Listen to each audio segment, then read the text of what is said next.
Thank you, Anna.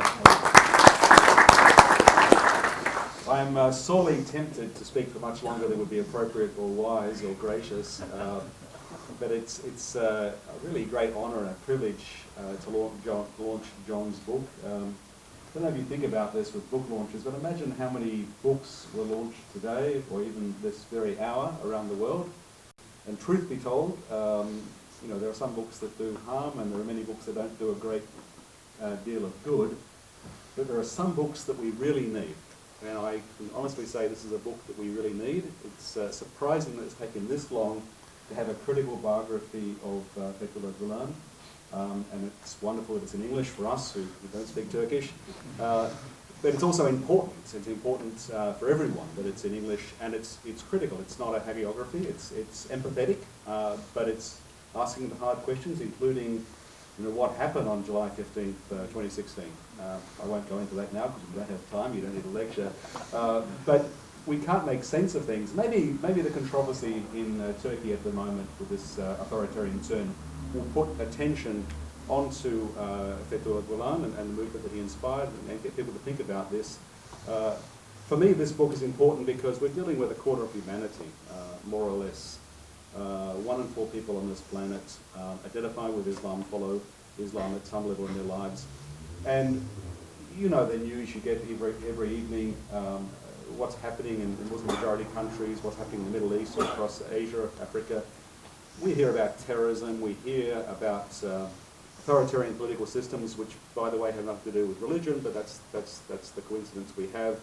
We so very seldom hear good news. In fact, when we do hear good news, we often are sceptical and say, well, how can it possibly be good? There must be something going on there. Well, John unpacks one of the good news stories about an inspirational man. I think one of the things that really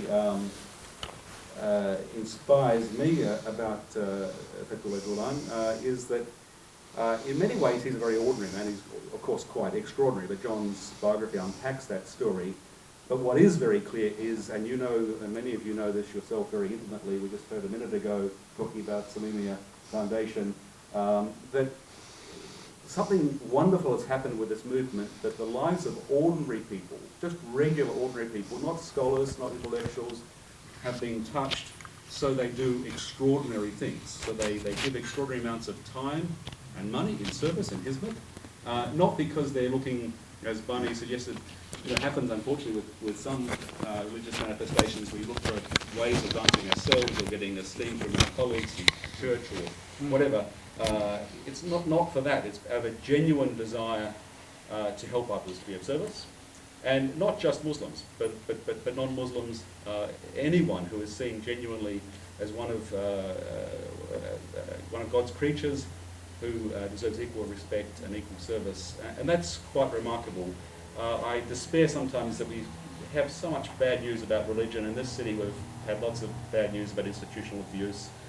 We can't pretend that religion always does good things, but we need to hang on to those things where there's this transformational story. So this is important, I think, this book to understand, not just one intellectual, one Muslim scholar, but something about the Muslim world in general, something certainly about Turkey, but beyond that, something about what religion can do, the potential of religion. And it's also an exercise in its own way, very profound way, in interreligious dialogue. I mean, John has done one of those wonderful things as a deep-thinking Christian scholar, reached out, engaged with people, with text, with one individual life, but with many in the movement. And that dialogue is extremely productive.